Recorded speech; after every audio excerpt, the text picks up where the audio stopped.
ओम नमो भगवते वासुदेवाय। प्रिय भक्तगणों, आज की कथा में हम श्रवण करेंगे कार्तिक मास के तीसरे दिन श्री विष्णु पुराण की कथा। श्री पराशर जी बोले, हे मैत्री, तुमने इस समय मुझसे जिसके विषय में पूछा है वह श्री संबंध श्री लक्ष्मी जी का इतिहास मैंने भी मरीचि ऋषि से सुना था। वह मैं तुम्हें सुनाता हूँ, सावधान होकर सुनो। एक बार शंकर के अंशावतार श्री दुर्वासा जी पृथ्वी तल में विचर रहे थे। घूमते घूमते उन्होंने एक विद्याधरी के हाथों में संतानक पुष्पों की एक दिव्य माला देखी। हे ब्रह्मन, उसकी गंध से सुवासित होकर वह वनवासियों के लिए अति सेवनीय हो रहा था। तब उन उन्मत्त व्रति वाले विप्रवर ने वह सुंदर माला देखकर उसे उस विद्याधर सुंदरी से मांगा। उनके मांगने पर वह बड़े बड़े नेत्रों वाली कृशांगी विद्याधरी ने उन्हें आदर पूर्वक प्रणाम कर वह माला दे दी। हे मैत्री, उस उन्मत्त वेशधारी विप्रवर ने उसे लेकर अपने मस्तक पर डाल लिया और पृथ्वी तल पर विचरने लगे। इसी समय उन्होंने उन्मत्त ऐरावत पर चढ़कर देवताओं के साथ आते हुए त्रिलोकाधिपति सचिपति इंद्र को देखा। उन्हें देखकर मुनिवर दुर्वासा ने उन्मत्त के समान वह मत वाले भौरों से गुंजायमान माला अपने सिर पर से उतारकर देवराज इंद्र के ऊपर फेंक दी। देवराज ने उसे लेकर ऐरावत के मस्तक पर डाल दी। उस समय वह ऐसी सुशोभित हुई मानो कैलाश पर्वत के शिखर पर श्री गंगा जी विराजमान हो। उस मनोन्मत्त हाथी ने भी उसकी गंध से आकर्षित हो उसे सूंड से सूंघकर पृथ्वी पर फेंक दिया। हे मैत्री, यह देखकर मुनि श्रेष्ठ भगवान दुर्वासा जी अति क्रोधित हुए और देवराज इंद्र से इस प्रकार बोले। दुर्वासा जी ने कहा, अरे ऐश्वर्य के मन से दूषित चित इंद्र, तू बड़ा ढीठ है। तूने मेरी दी हुई संपूर्ण शोभा की धाम माला का कुछ भी आदर नहीं किया। अरे, तूने ना तो प्रणाम करके बड़ी कृपा की ऐसा ही कहा और ना हर्ष से प्रसन्न वदन होकर उसे अपने सिर पर ही रखा। रे मूढ़, तूने मेरी दी हुई माला का कुछ भी मूल्य नहीं किया, इसलिए तेरा त्रिलोकी का वैभव नष्ट हो जाएगा। इंद्र, निश्चय ही तू मुझे और ब्राह्मणों के समान ही समझता है, इसलिए तुझ अति मानी ने हमारा इस प्रकार अपमान किया है। अच्छा, तूने मेरी दी हुई माला को पृथ्वी पर फेंका है, इसलिए तेरा यह त्रिभुवन भी शीघ्र ही श्रीहीन हो जाएगा। रे देवराज, जिसके क्रुद्ध होने पर संपूर्ण चराचर जगत भयभीत हो जाता है, उस मेरा ही तूने अति गर्व से इस प्रकार अपमान किया। श्री पराशर जी बोले, तब तो इंद्र ने तुरंत ही ऐरावत हाथी से उतरकर निष्पाप मुनिवर दुर्वासा जी को अनुनय विनय करके प्रसन्न किया। तब उसके प्रणाम आदि करने से प्रसन्न होकर मुनि श्रेष्ठ दुर्वासा जी उससे इस प्रकार कहने लगे। दुर्वासा जी बोले, इंद्र, मैं कृपालु चित नहीं हूँ, मेरे अंतःकरण में क्षमा को स्थान नहीं है। वे मुनि जन तो और ही हैं, तुम समझो, मैं तो दुर्वासा हूँ ना। गौतम आदि अन्य मुनि जनों ने व्यर्थ ही तुझे इतना मुंह लगा लिया है, पर याद रख, मुझ दुर्वासा का सर्वस्व तो क्षमा ना करना ही है। दया मूर्ति वशिष्ठ आदि के बढ़ बढ़कर स्तुति करने से तू इतना गर्विला हो गया कि आज मेरा भी अपमान करने चला है। अरे, आज त्रिलोकी में ऐसा कौन है जो मेरे प्रज्वलित कटाकलाप से और टेढ़ी भ्रुकुटी को देखकर भयभीत न हो जाए। रे सत्कृतों, तू बारंबार अनुनय विनय करने का ढोंग क्यों करता है? तेरे इस कहने सुनने से क्या होगा? मैं क्षमा नहीं कर सकता। श्री पराशर जी बोले, हे ब्रह्मन, इस प्रकार कहे वे विप्रवर वहां से चल दिए और इंद्र भी ऐरावत पर चढ़कर अमरावती को चले गए। हे मैत्रेय, तभी से इंद्र के सहित तीनों लोक वृक्ष लता आदि के क्षीण हो जाने से श्रीहीन और नष्ट भ्रष्ट होने लगे। तब से यज्ञों का होना बंद हो गया, तपस्वियों ने तप करना छोड़ दिया तथा लोगों का दान आदि धर्म में चित नहीं रहा। हे द्विजोत्तम, संपूर्ण लोभ आदि की वशीभूत हो जाने से सत्व शून्य सामर्थ्यहीन हो गए और तुच्छ वस्तुओं के लिए भी लालायित रहने लगे। जहाँ सत्व होता है वहीं लक्ष्मी रहती है, और सत्व भी लक्ष्मी का ही साथी है। श्रीहीनों में भला सत्व कहाँ, और बिना सत्व के गुण कैसे ठहर सकते हैं। बिना गुण के पुरुषों में बल शौर्य आदि सभी का अभाव हो जाता है, और निर्मल तथा असक्त पुरुष सभी से अपमानित होता है। अपमानित होने पर प्रतिष्ठित पुरुष की बुद्धि बिगड़ जाती है। इस प्रकार त्रिलोकी के श्रीहीन और सत्व रहित हो जाने पर दैत्य और दानवों ने देवताओं पर चढ़ाई कर दी। सत्व और वैभव से शून्य होने पर भी दैत्यों ने लोभवश निसत्व और श्रीहीन देवताओं से घोर युद्ध ठाना। अंत में दैत्यों द्वारा देवता लोग परास्त हुए।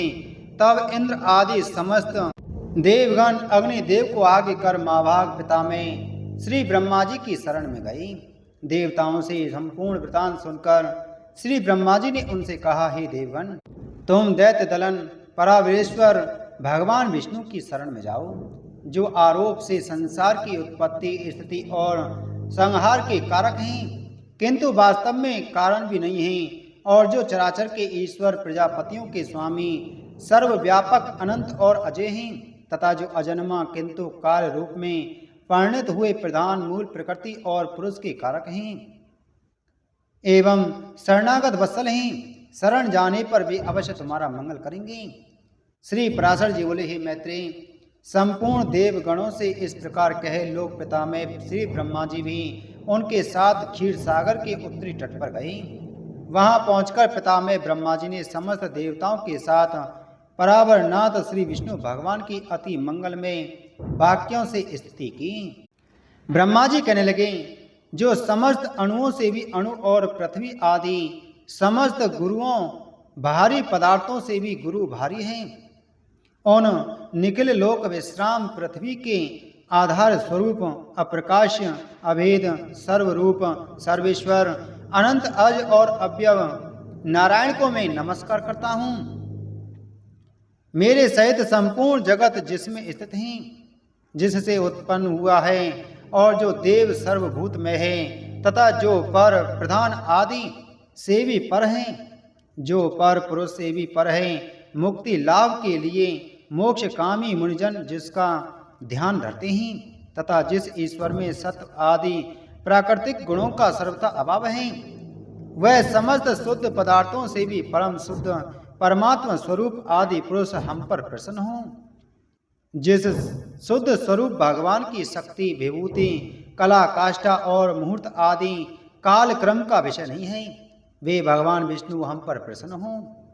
जो शुद्ध स्वरूप होकर भी उपचार से परमेश्वर परमा महालक्ष्मी ईश्वर पति अर्थात लक्ष्मीपति कहलाते हैं, और जो समस्त देहधारियों की आत्मा हैं, वे श्री विष्णु भगवान हम पर प्रसन्न हों। जो कारण और कार्य रूप हैं, तथा कारण के भी कारण और कार्य के भी कार्य हैं, वे श्री हरि हम पर प्रसन्न हों।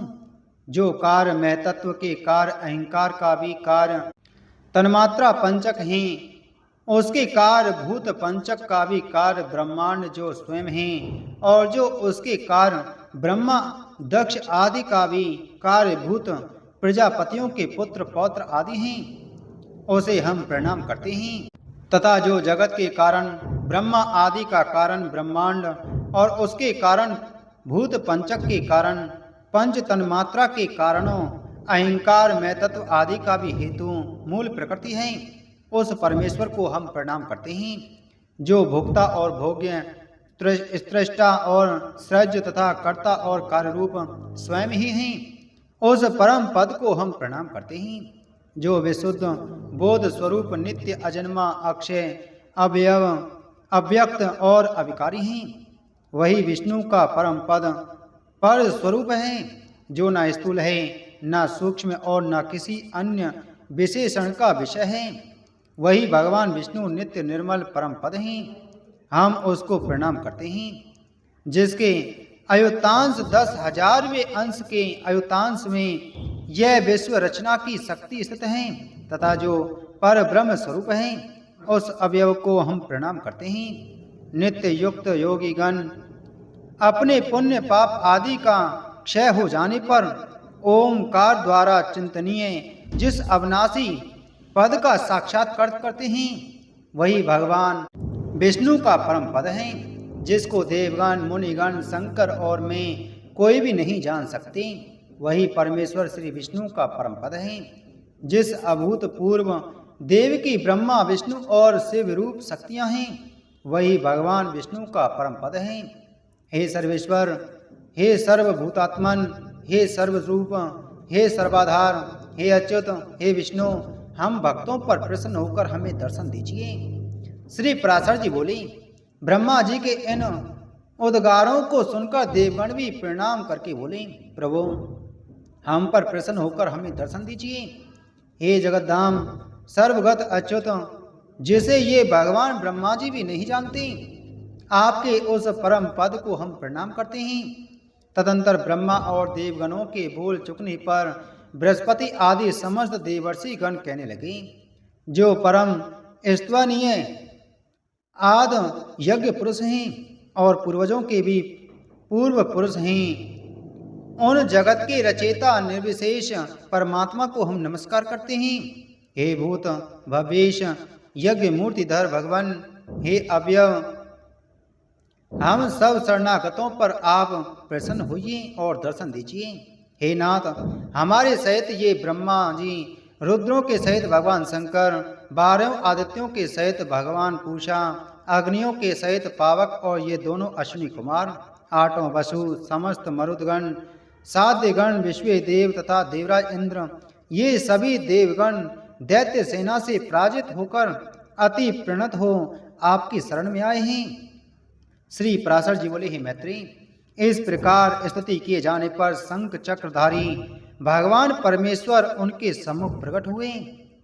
तब उस शंख चक्र गदाधारी उत्कृष्ट तेजो राशि में अपूर्व दिव्य मूर्ति को देखकर पिता में आदि समस्त देवगण अति विनय पूर्वक प्रणाम कर क्षोभ वश चकित नयन हो उन कमल नयन भगवान की स्तुति करने लगे। देवगण बोले, हे प्रभु, आपको नमस्कार है, नमस्कार है। आप निर्विशेष हैं, तथापि आप ही ब्रह्मा हैं, आप ही शंकर हैं, तथा आप ही इंद्र, अग्नि, पवन, वरुण, सूर्य और यमराज हैं। हे देव, वसुगण, मरुदगण, साध्यगण और विश्व देवगण भी आप ही हैं, तथा आपके सम्मुख जो यह देव समुदाय हैं, हे जगत स्पृष्टा, वह भी आप ही हैं, क्योंकि आप सर्वत्र परिपूर्ण हैं। आप ही यज्ञ हैं, आप ही वसटकार हैं, तथा आप ही ओंकार और प्रजापति हैं। हे सर्वात्मन, विद्या, वेद और संपूर्ण जगत आप ही का स्वरूप तो है। हे विष्णु, दैत्यों से परास्त हुए हम आतुर होकर आपकी शरण में आए हैं। हे सर्वस्वरूप, आप हम पर प्रसन्न होइए और अपने तेज से हमें सशक्त कीजिए। हे प्रभु, जब तक जीव संपूर्ण पापों को नष्ट करने वाले आपकी शरण में नहीं जाता, तभी तक उसमें दीनता, इच्छा, मोह और दुख आदि रहते हैं। हे प्रसन्नात्मन, हम शरणागतों पर आप प्रसन्न होइए और हे नाथ, अपनी शक्ति से हम सब देवताओं के खोए हुए तेज को फिर बढ़ाइए। श्री पराशर जी बोले, विनीत देवताओं द्वारा इस प्रकार स्तुति किए जाने पर विश्वकर्ता भगवान हरि प्रसन्न होकर इस प्रकार बोले, हे देवगण, मैं तुम्हारे तेज को फिर बढ़ाऊंगा। तुम इस समय मैं जो कुछ चाहता हूँ वह करो। तुम दैत्यों के साथ संपूर्ण औषधियाँ लाकर अमृत के लिए क्षीर सागर में डालो और मदराचल को मथानी तथा बासुकी नाग को नीति बनाकर उसे दैत्य और दानवों के सहित मेरी सहायता से मतकर अमृत निकालो। तुम लोग साम नीति का अवलंबन कर दैत्यों से कहो कि इस काम में सहायता करने से आप लोग भी इसके फल में समान भाग पाएंगे। समुद्र के मथने पर उससे जो अमृत निकलेगा उसका पान करने से तुम सबल और अमर हो जाओगे। हे देवगण, तुम्हारे लिए मैं ऐसी युक्ति करूंगा जिससे तुम्हारे द्वेषी दैत्यों को अमृत न मिल सकेगा और उनके हिस्से में केवल समुद्र मंथन का कलेश ही आएगा। श्री पराशर जी बोले, तब देव भगवान विष्णु के ऐसा कहने पर सभी देवगण दैत्यों से संधि करके अमृत प्राप्ति के लिए यत्न करने लगे। हे मैत्री, देव, दानव और दैत्यों ने नाना प्रकार की औषधियां लाकर उन्हें शरद ऋतु के आकाश की सी निर्मल कांति वाले क्षीर सागर के जल में डाला और मदराचल को मथानी तथा बासुकी नाग को नेति बनाकर बड़े वेग से अमृत मथना आरंभ किया। भगवान ने जिस ओर वासुकी की पूंछ थी उस ओर देवताओं को तथा जिस ओर मुख था उधर दैत्यों को नियुक्त किया। मां तेजस्वी वासुकी के मुख से निकलते हुए निश्वास अग्नि से झुलसकर सभी दैत्यगण निस्तेज हो गए और उसी श्वास वायु से विक्षिप्त हुए मेघों के पूंछ की ओर बरसते रहने से देवताओं की शक्ति बढ़ती गई। हे महामुनि, भगवान स्वयं कूर्म रूप धारण कर क्षीर सागर में घूमते हुए मद्राचल के आधार हुए और वे ही चक्र गदाधर भगवान अपने एक अन्य रूप से देवताओं में और एक अन्य रूप से दैत्यों में मिलकर नागराज को खींचने लगे थे। तथा हे मैत्री, एक अन्य विशाल रूप से जो देवता और दैत्यों को दिखाई नहीं देता था, श्री केशव ने ऊपर से पर्वत को दबा रखा था। भगवान श्री हरि अपने तेज से नागराज वासुकी में बल का संचार करते थे और अपने अन्य तेज से वे देवताओं का बल बढ़ा रहे थे। इस प्रकार देवता और दानवों द्वारा क्षीर समुद्र के मथे जाने पर पहले हवि यज्ञ सामग्री की आश्रय रूपा सुर पूजिता कामधेनु उत्पन्न हुई। हे महामुनि, उस समय देव और दानवगण अति आनंदित हुए और उसकी ओर चित खींच जाने से उसकी टकटकी बंद गई। फिर स्वर्गलोक में यह क्या है, यह क्या है, इस प्रकार चिंता करते हुए सिद्धों के समक्ष मद से घूमते हुए नेत्रों वाली वरुणी देवी प्रकट हुई और पुनः मंथन करने पर उस क्षीर सागर से अपनी गंध से त्रिलोकी को सुगंधित करने वाला तथा सुर सुंदरियों का आनंद पूर्वक आनंद बर्वक कल्प वृक्ष उत्पन्न हुआ। हे मैत्री, तत्पश्चात क्षीर सागर से रूप और उदारता आदि गुणों से युक्त अति अद्भुत अप्सराएं प्रकट हुई। फिर चंद्रमा प्रकट हुआ जिसे महादेव जी ने ग्रहण कर लिया। इसी प्रकार क्षीर सागर से उत्पन्न हुई विष को नागों ने ग्रहण किया। फिर श्वेत वस्त्रधारी साक्षात भगवान धन्वंतरी जी अमृत से भरा कमंडल लिए प्रकट हुए। हे मैत्री, उस समय मुनिगण के सहित समस्त देव दैत्य और दानवगण स्वस्थ चित होकर अति प्रसन्न हुए। उसके पश्चात विकसित कमल पर विराजमान स्फुट कांतिमयी श्री लक्ष्मी देवी हाथों में कमल पुष्प धारण किए क्षीर समुद्र से प्रकट हुई। उस समय महर्षिगण अति प्रसन्नता पूर्वक श्री सूक्त द्वारा उनकी स्तुति करने लगे तथा विश्वावसु आदि गंधर्वगण उनके सम्मुख गान और घृताची आदि अप्सराएं नृत्य करने लगी। उन्हें अपने जल से स्नान कराने लिए गंगा आदि नदियां स्वयं उपस्थित हुईं और दिग्गजों ने स्वर्ण कलशों में भरे हुए उनके निर्मल जल से सर्वलोक महेश्वरी श्री लक्ष्मी देवी को स्नान कराया। क्षीर सागर ने मूर्तिमान होकर उन्हें विकसित कमल पुष्पों की माला दी तथा विश्वकर्मा जी ने उनके अंग प्रत्यंग में विविध आभूषण पहनाए। इस प्रकार दिव्य माला और वस्त्र धारण कर दिव्य जल से स्नान कर दिव्य आभूषणों से विभूषित हो श्री लक्ष्मी जी संपूर्ण देवताओं के देखते देखते श्री विष्णु भगवान के वक्ष स्थल में विराजमान हुई। हे मैत्रेय, श्री हरि के वक्ष स्थल में विराजमान श्री लक्ष्मी जी का दर्शन कर देवताओं को अकस्मात अत्यंत प्रसन्नता प्राप्त हुई और हे महाभाग, लक्ष्मी जी से परित्यक्त होने के कारण भगवान विष्णु के विरोधी विप्रचिति आदि दैत्यगण परम उद्गिन व्याकुल हुए। तब उन महाबलवान दैत्यों ने श्री धन्वंतरी जी के हाथों से वह कमंडलु छीन लिया जिसमें अति उत्तम अमृत भरा हुआ था। अतः स्त्री मोहिनी रूपधारी भगवान विष्णु ने अपनी माया से दानवों को मोहित कर उनसे वह कमंडलु लेकर देवताओं को दे दिया। तब इंद्र आदि देवगण उस अमृत को पी गए। इससे दैत्य लोग अति तीखे खड़क आदि शस्त्रों से सुसज्जित हो उनके ऊपर टूट पड़े, किंतु अमृत पाने के कारण बलवान हुए देवताओं द्वारा मारी काटी जाकर दैत्यों की संपूर्ण सेना दिशा विदिशाओं में भाग गई और कुछ पाताल लोक में भी चली गई। फिर देवगण प्रसन्नता पूर्वक शंख चक्र गदाधारी भगवान को प्रणाम कर पहले ही के समान स्वर्ग का शासन करने लगे।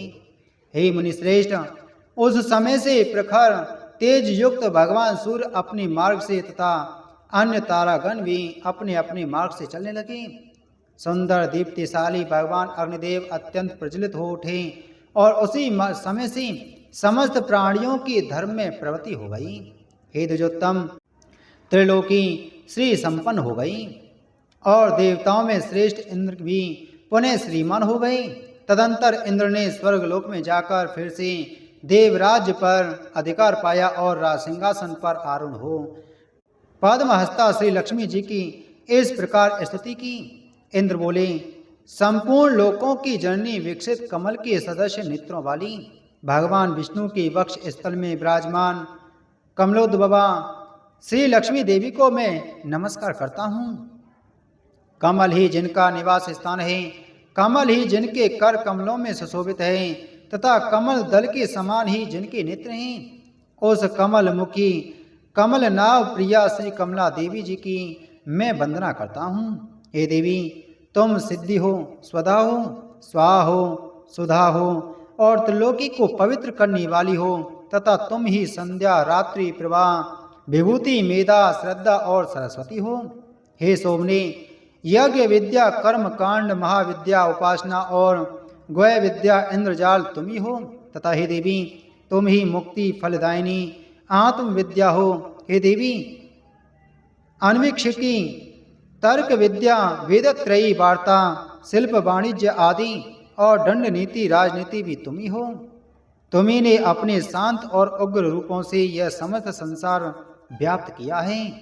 हे देवी, तुम्हारे बिना और ऐसी कौन स्त्री है जो देव देव भगवान गदाधर के योगी जन चिंतित सर्व में यज्ञ में शरीर का आश्रय पा सके।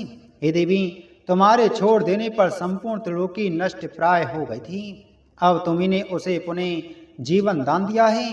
हे माँ भागे, स्त्री, पुत्र, गृह, धन, धान्य तथा स्वद ये सब सदा आप ही के दृष्टिपात से मनुष्यों को मिलते हैं। हे देवी, तुम्हारी कृपा दृष्टि के पात्र पुरुषों के लिए शारीरिक आरोग्य, ऐश्वर्य, शत्रु पक्ष का नाश और सुख आदि कुछ भी दुर्लभ नहीं है। तुम संपूर्ण लोकों की माता हो और देवदेव भगवान हरि पिता हैं। हे माता, तुमसे और श्री विष्णु भगवान से यह सकल चराचर जगत व्याप्त है। हे सर्व पावनी मातेश्वरी, हमारे कोष, खजाना, गोष्ठ, पशुशाला, गृह, भोग सामग्री, शरीर और स्त्री आदि को आप कभी न त्यागें, अर्थात इनमें भरपूर रहें। अयि विष्णु वक्ष स्थल निवासिनी, हमारे पुत्र, स्वहद, पशु और भूषण आदि को आप कभी ना छोड़ें। हे अमले, जिन मनुष्यों को तुम छोड़ देती हो उन्हें सत्व, मानसिक बल, सत्य, शौच और शील आदि गुण भी शीघ्र ही त्याग देते हैं और तुम्हारी कृपा दृष्टि होने पर तो गुणहीन पुरुष भी शीघ्र ही शील आदि संपूर्ण गुण और कुलीनता तथा ऐश्वर्य आदि से संपन्न हो जाते हैं। हे देवी, जिस पर तुम्हारी कृपा दृष्टि है वही प्रशंसनीय है, वही गुणी है, वही धन भाग्य है, वही कुलीन और बुद्धिमान है तथा वही सूरवीर और पराक्रमी है। हे विष्णु प्रिय, हे जगत जननी, तुम जिससे विमुख हो उसके तो शील आदि सभी गुण तुरंत अवगुण रूप हो जाते हैं। हे देवी, तुम्हारे गुणों का वर्णन करने में तो श्री ब्रह्मा जी की रचना भी समर्थ नहीं है, फिर मैं क्या कर सकता हूँ। अतः कमल नयने, अब मुझ पर प्रसन्न हो और मुझे कभी ना छोड़ो। श्री पराशर जी बोले, हे द्विज, इस प्रकार सम्यक स्तुति किए जाने पर सर्वभूत स्थिता श्री लक्ष्मी जी सब देवताओं के सुनते हुए इंद्र से इस प्रकार बोली। श्री लक्ष्मी जी बोले, हे देवेश्वर इंद्र, मैं तेरे इस स्तोत्र से अति प्रसन्न हूँ। तुझको जो अभिष्ट हो वही वर मांग ले, मैं तुझे वर देने के लिए ही यहाँ आई हूँ। इंद्र बोले, हे देवी, यदि आप वर देना ही चाहती हैं तो मैं भी यदि वर पाने योग्य हूँ तो मुझको पहला वर दो कि यही दीजिए कि आप इस त्रिलोकी का कभी त्याग ना करें, और हे समुद्र समवे, दूसरा वर मुझे यह दीजिए कि जो कोई आपके इस स्तोत्र से स्तुति करें उसे आप कभी न त्यागें। श्री लक्ष्मी जी बोली, हे देव श्रेष्ठ इंद्र, मैं अब इस त्रिलोकी को कभी न छोड़ूंगी। तेरे स्तोत्र से प्रसन्न होकर मैं तुझे यह वर देती हूँ तथा जो कोई मनुष्य प्रातः काल और सायंकाल के समय इस स्तोत्र से मेरी स्तुति करेगा उसे भी मैं कभी विमुख न होंगी। श्री पराशर जी बोले, हे मैत्रेय, इस प्रकार पूर्व काल में महाभाग श्री लक्ष्मी जी ने देवराज की स्तोत्र रूप आराधना से संतुष्ट होकर उन्हें ये वर दिए। लक्ष्मी जी पहले भृगु जी के द्वारा ख्याति नामक स्त्री से उत्पन्न हुई थी। फिर अमृत मंथन के समय देव और दानवों के प्रयत्न से वे समुद्र से प्रकट हुई। इस प्रकार संसार के स्वामी देवादिदेव श्री विष्णु भगवान जब जब अवतार धारण करते हैं तभी लक्ष्मी जी उनके साथ रहती हैं। जब श्री हरि आदित्य रूप हुए तो वे पद्म से फिर उत्पन्न हुई और पद्मा कहलाईं, तथा जब वे परशुराम हुए तो वे पृथ्वी हुई। श्री हरि के राम होने पर ये सीता जी हुई और कृष्णा अवतार में श्री रुक्मिणी जी हुई। इसी प्रकार अन्य अवतारों में भी ये भगवान से कभी पृथक नहीं होती। भगवान के देव रूप होने पर ये दिव्य शरीर धारण करती हैं और मनुष्य होने पर मानवीय रूप में प्रकट होती हैं। विष्णु भगवान के शरीर के अनुरूप ही ये अपना शरीर भी बना लेती हैं। जो मनुष्य लक्ष्मी जी के जन्म की इस कथा को सुनेगा अथवा पढ़ेगा उसके घर में वर्तमान, आगामी और भूत तीनों कुलों के रहते हुए कभी लक्ष्मी का नाश न होगा। हे मुने, जिन घरों में लक्ष्मी जी के इस स्तोत्र का पाठ होता है उनमें कलह की आधारभूता दरिद्रता कभी नहीं ठहर सकती। हे ब्राह्मण, तुमने जो मुझसे पूछा था कि पहले भृगु जी की पुत्री होकर फिर लक्ष्मी जी की क्षीर समुद्र से कैसे उत्पन्न हुई, सो मैंने तुमसे यह सब वृतांत कह दिया। इस प्रकार इंद्र के मुख से प्रकट हुई यह लक्ष्मी जी की स्तुति सकल विभूतियों की प्राप्ति का कारण है। जो लोग इसका नित्य प्रति पाठ करेंगे उनके घर में निर्धनता कभी नहीं रह सकेगी। श्री मैत्री जी बोले, ही मुनि, मैंने आपसे जो कुछ पूछा था वह सब आपने वर्णन किया। अब भृगु जी की संतान से लेकर संपूर्ण सृष्टि का आप मुझसे फिर वर्णन कीजिए। श्री पराशर जी बोले, भृगु जी के द्वारा ख्याति से विष्णु पत्नी लक्ष्मी जी और धाता विधाता नामक दो पुत्र उत्पन्न हुए। महात्मा मेरु की आयतिन और नियति नामनी कन्याएं धाता और विधाता की स्त्रियां थीं। उनसे उनके प्राण और मृकंडु नामक दो पुत्र हुए। मृकंडु से मार्कंडे और उनसे वेद शिरा का जन्म हुआ। अब प्राण की संतान का वर्णन सुनो। प्राण का पुत्र द्युतिमान और उसका पुत्र राजवान हुआ। हे महाभाग, उस राजवान से फिर भृगु वंश का बड़ा विस्तार हुआ। मरीचि की पत्नी संभूति ने पौण मास को उत्पन्न किया। उस महात्मा के बिरजा और पर्वत दो पुत्र थे। हे द्विज, उनके वंश का वर्णन करते समय मैं उन दोनों की संतान का वर्णन करूंगा। अंगिरा की पत्नी स्मृति थी। उनके सिनी, बाली, कुहू, राका और अनुमति नाम की कन्याएं हुईं। अत्रि की भार्या अनसुईया ने चंद्रमा, दुर्वासा और योगी दत्तात्रेय इन निष्पाप पुत्रों को जन्म दिया। पुलस्त्य की पत्नी स्त्री प्रीति से दत्तोली का जन्म हुआ, जो अपने पूर्व जन्म में स्वयंभू मनवंतर में अगस्त कहा जाता था। प्रजापति पुलह की पत्नी क्षमा से कर्दम, उर्वयीयान और सहिष्णु से 3 पुत्र हुए। क्रतु की संतति नामक भार्या ने अंगूठे के पौरुओं के समान शरीर वाले तथा प्रखर सूर्य के समान तेजस्वी बाल, खिल्य आदि 60,000 ऊर्ध्वरेता मुनियों को जन्म दिया। वशिष्ठ की ऊर्जा नामक स्त्री से रज, गोत्र, ऊर्ध्वबाहु, सवन, अनग, सुतपा और शुक्र ये 7 पुत्र उत्पन्न हुए। हे निर्मल स्वभाव वाले समस्त मुनिगण, तीसरे मनवंतर में सप्तऋषि हुए। हे द्विज, अग्नि का अभिमानी देव जो ब्रह्मा जी का ज्येष्ठ पुत्र है, उसके द्वारा स्वाहा नामक पत्नी से अति तेजस्वी पावक, पवमान और जल को भक्षण करने वाला शुचि ये 3 पुत्र हुए।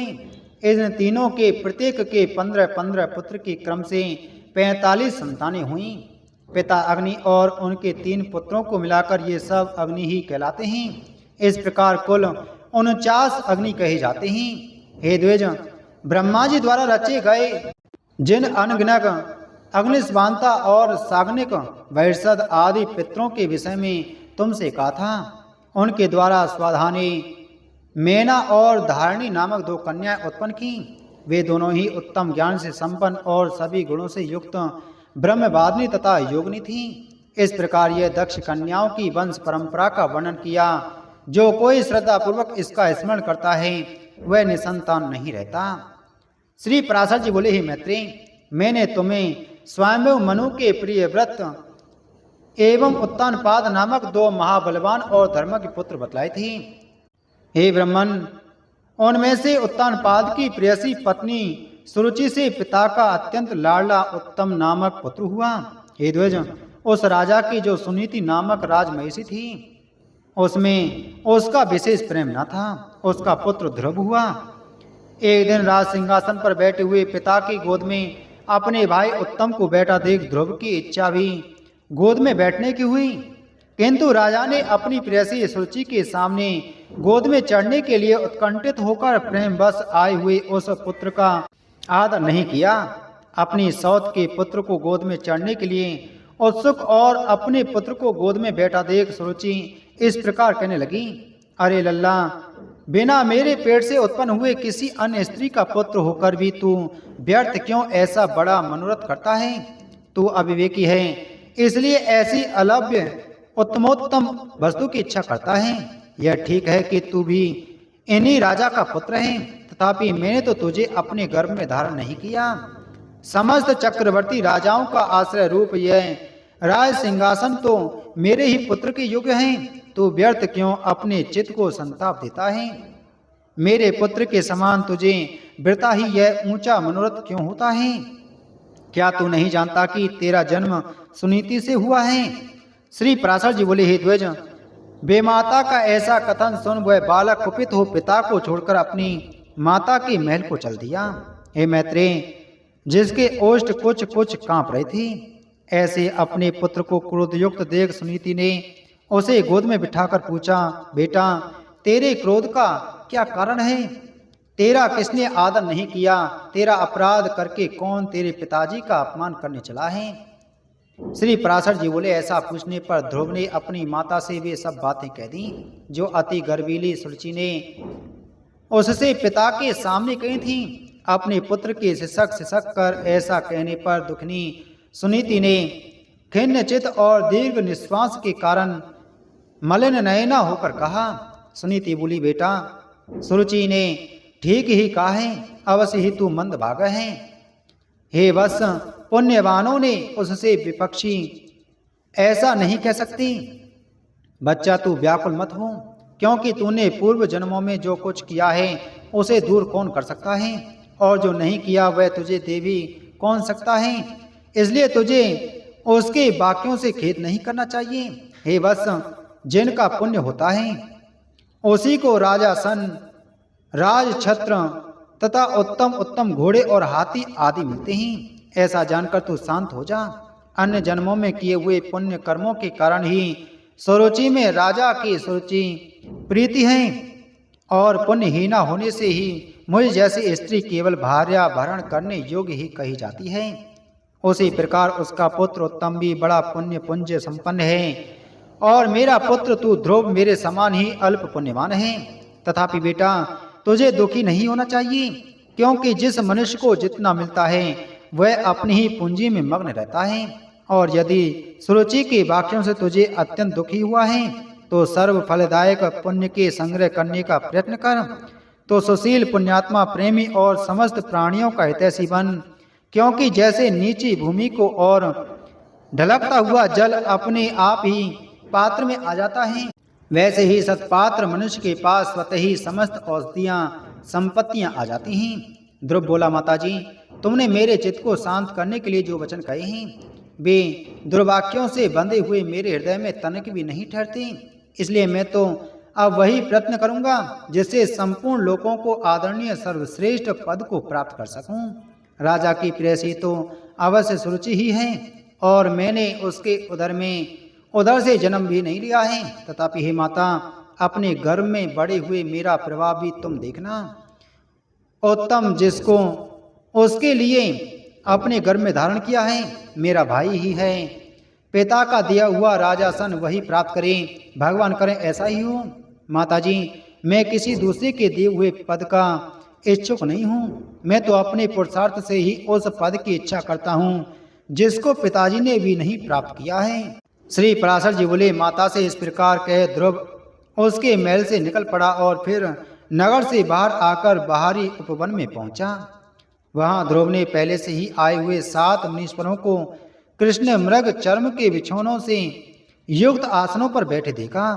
उस राजकुमार ने उन सबको प्रणाम कर अति नम्रता और समुचित अभिवादन आदि पूर्वक उनसे कहा। ध्रुव ने कहा, हे महात्माओं, मुझे आप सुनीति से उत्पन्न हुआ राजा उत्तानपाद का पुत्र जाने। मैं आत्मग्लानि के कारण आपके निकट आया हूँ। ऋषि बोले, राजकुमार, अभी तो तू 4-5 वर्ष का ही बालक है।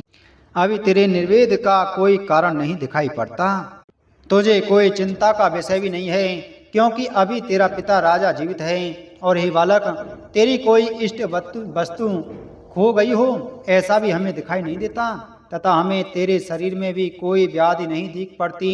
फिर बता, तेरी ग्लानि का क्या कारण है? श्री पराशर जी बोले, तब सुरुचि ने उससे जो कुछ कहा था वह सब उसने कह सुनाया। उसे सुनकर भी ऋषिगण आपस में इस प्रकार कहने लगे, अहो, क्षात्र तेज कैसा प्रबल है, जिससे बालक में भी इतनी अक्षमा है कि अपनी विमाता का कथन उसके हृदय से नहीं टलता। हे क्षत्रिय कुमार, इस निर्वेद के कारण तूने जो कुछ करने का निश्चय किया है, यदि तूने रुचि तो वह हम लोगों से कह दे। और हे अतुलित तेजस्वी, यह भी बात बता कि हम तेरी क्या सहायता करें, क्योंकि हमें ऐसा प्रतीत होता है कि तू कुछ कहना चाहता है। ध्रुव ने कहा, हे ध्वज श्रेष्ठ, मुझे ना तो धन की इच्छा है और ना राज्य की। मैं तो केवल एक उसी स्थान को चाहता हूँ जिसको पहले कभी किसी ने न भोगा हो। हे मुनि श्रेष्ठ, आपकी यही सहायता होगी कि आप मुझे भली प्रकार यह बता दें कि क्या करने से वह सबसे अग्रगण्य स्थान प्राप्त हो सकता है। मरीचि बोले, हे राजपुत्र, बिना गोविंद की आराधना किए मनुष्य को वह श्रेष्ठ स्थान नहीं मिल सकता। अतः तू श्री अच्युत की आराधना कर। अत्रि बोले, जो परा प्रकृति आदि से भी परे हैं, वे परम पुरुष जनार्दन जिसको संतुष्ट होते हैं उसी को वह अक्षय पद मिलता है। यह मैं सत्य सत्य कहता हूँ। अंगिरा बोले, यदि तू अग्र स्थान का इच्छुक है तो जिन अव्ययात्मा अच्युत में यह संपूर्ण जगत ओतप्रोत है, उन गोविंद की ही आराधना कर।